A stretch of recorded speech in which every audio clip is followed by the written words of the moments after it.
Today was going to be one of those with the least trail riding in it. We needed to cross between the Peak District and Snowdonia, and sadly it was going to mean rather a lot of tarmac.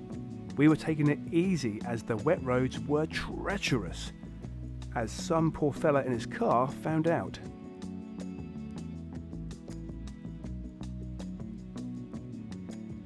I passed a great big articulated lorry a second ago. He's just going to come up behind me. I was thinking, I bet he's going to regret coming down these narrow roads. And here's one that's got stuck. You want to squeeze past on the bikes? The advantages to riding a skinny motorbike are many, including squeezing between broken down lorries.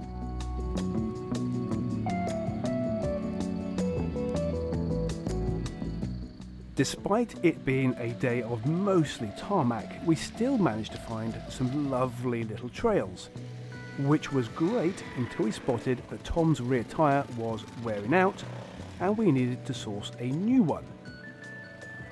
Not quite as easy as popping into your local Quick Fit though.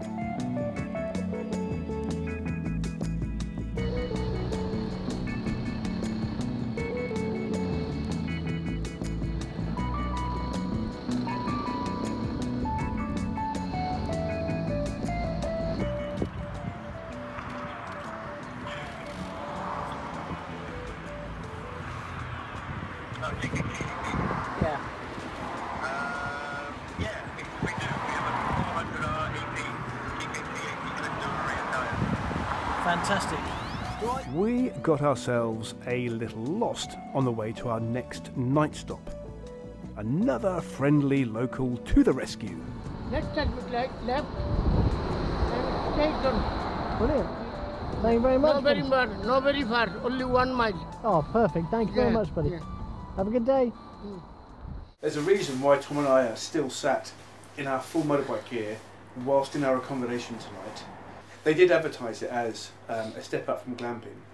It's a step up in terms of it's solid and it has a solid roof on it, but it is basically just a single skin garage, and it is warmer than outside, but it's really cold. There is a heater here, but the heat that it's pushing out is like a dying hairdresser. Yeah. Hairdresser? Dying hairdresser? Hairdryer. That's what it's doing. It's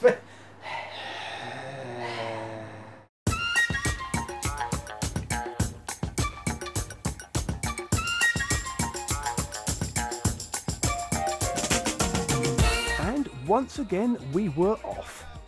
Today the mountains of Snowdonia beckoned. The trails were challenging, but that was just what we needed after the tarmac of the day before.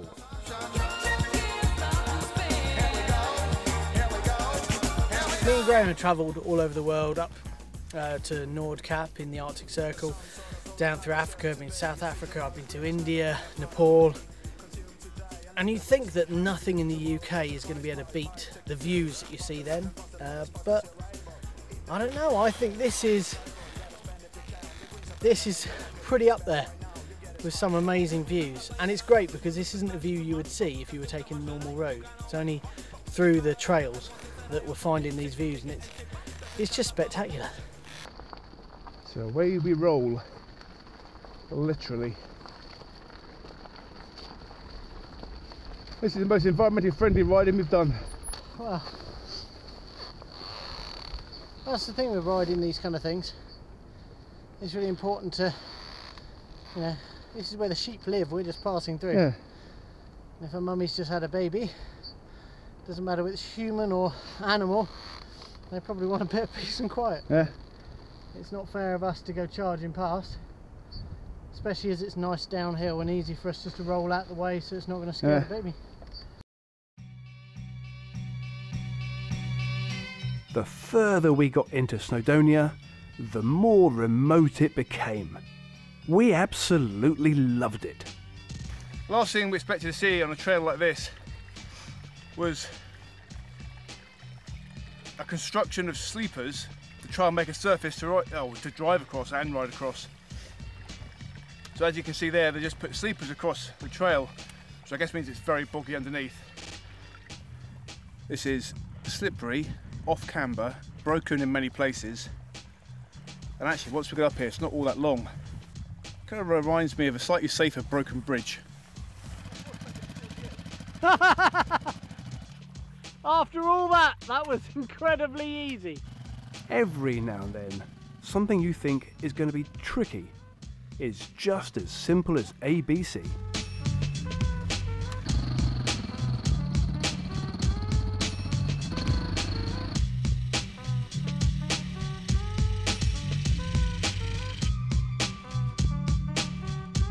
Just come up a road and I was braking, I put my foot on the rear brake, nothing at all. Nothing at all.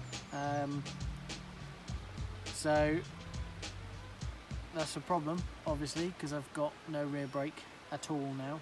Without the ability to repair Tom's brake, we had no choice but to push on, all the way to the Sweet Lamb Motorsport Complex. It's blinking and freezing again, but on the upside we are staying at the most fabulous place, the most interesting place for a couple of adventure motorcyclists, which is the Sweet Lamb Adventure Rally Academy, courtesy of Mark Molyneux. Molly, thank you so much for letting us stay. And it's a really, really cool place and a great, great playground. And when we got here, we got Aled, who was letting us in to help us with Tom's bike and to help try and sort out his brakes.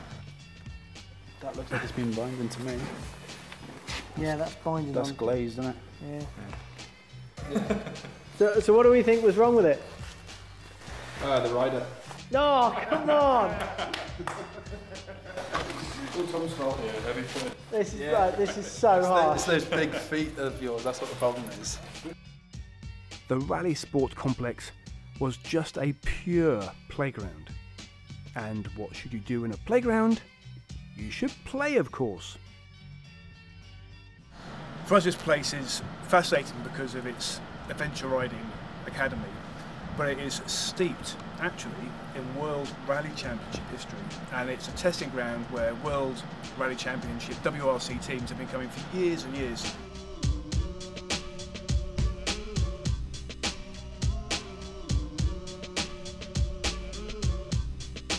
One of the great things about the Sweet Lamb Motorsports Complex is a number of incredibly famous people, not just drivers, who have come here. And the proof of the pudding is through this door.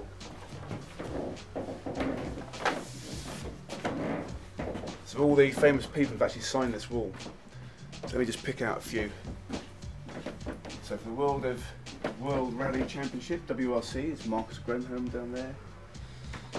Dear departed Colin McRae up here. For the bike fans, Mr. VR46 himself, Valentino Rossi from 2006.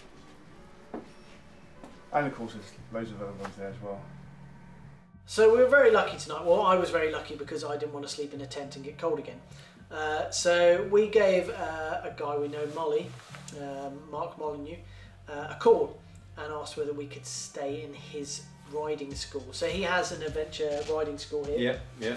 This came kind of quite late on. This isn't what you. Yeah, very late job, on. No, my main job is that I'm a builder. I've got my own building company that I run with my brother. That we basically do bespoke building jobs. If it's difficult, that's what we do. You know.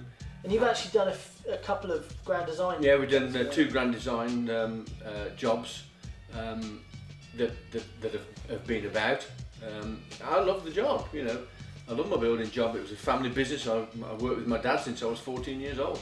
So what was the riding academy? Was that literally kind of like a midlife crisis thing? No. Went out, bought a bike, and thought, oh, I'm gonna. No, I've had now 135 bikes. I've done well over 1 million miles on the road, and I've raced for 47 years. Wow. So my passion, my life, has been bikes, and I love it here.